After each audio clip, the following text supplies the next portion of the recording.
स्वामी समर्थ। हे बघा, आज आपण शेवाळ्याची खीर बनवणार आहे। त्याच्यासाठी मी घेतलंय शेवाळे, त्याच्यासाठी बदाम, काजू, थोडंसं खोबरं किसून घेतलेलं आहे आणि इलायची घेतली, साखर घेतले अर्धा लिटर। आता हे सगळं सामान घेतलेलं आहे आणि आता आपण आहे ना हा सामान हे सगळं आधी ना हे गावरानी तूप टाकणार आहे। टाकू हे बघा, आता आपण याच्यामध्ये कढईमध्ये तूप टाकणार आहे।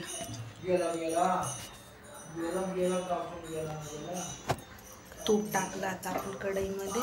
त्याच्यानंतर आपण आता याच्यामध्ये हे पहिले बदाम टाकून घेऊ। हे थोडंसं गरम झालं का थोडं रोस्ट करून घ्यायचं, म्हणजे कसं थोडंसं क्रिस्पी चांगलं लागतं। आता हे आपण याच्यामध्ये घेते। आता हे शेवाळे आपण तुपामध्ये थोडं फ्राय करून घेऊ, थोडं ब्राऊन होईपर्यंत।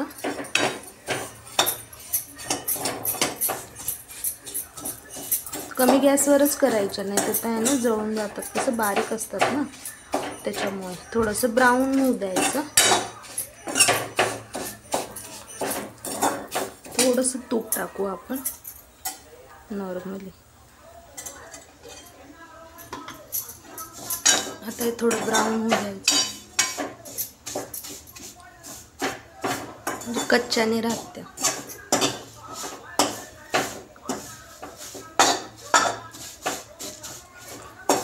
आता आपण याच्यामध्ये दूध टाकू। हे अर्धा लिटर दूध आहे, तुम्हाला जेवढ्या लोकांचं बनवायचं तुम्ही तेवढ्या लोकांच्या प्रमाणे टाकू शकता।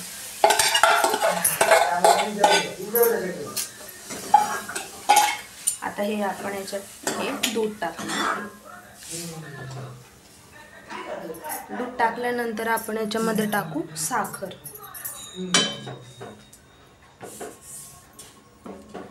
साखर तुम्हाला जेवढं, जसं गोड जास्त तुम्हाला गोड लागत असेल तर गोड पण टाकू शकता।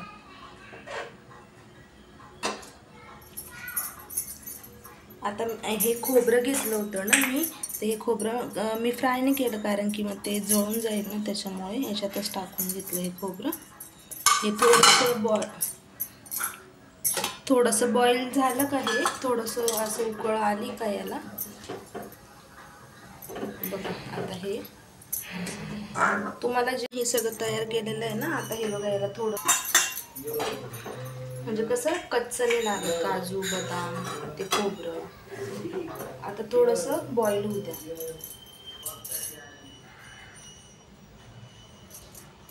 आता आपण हे इलायची घेतली होती, इलायची याच्यात टाकू। शेवटी इलायची टाकायची, म्हणजे ना इलायचीचा वास चांगला येतो। आणि आता हे थोडंसं उकळू दे, म्हणजे कसं शेवाळ्या पण शिजून जातील। थोडंसं उकळलं का 5 मिनिटं उकळू द्यायचं।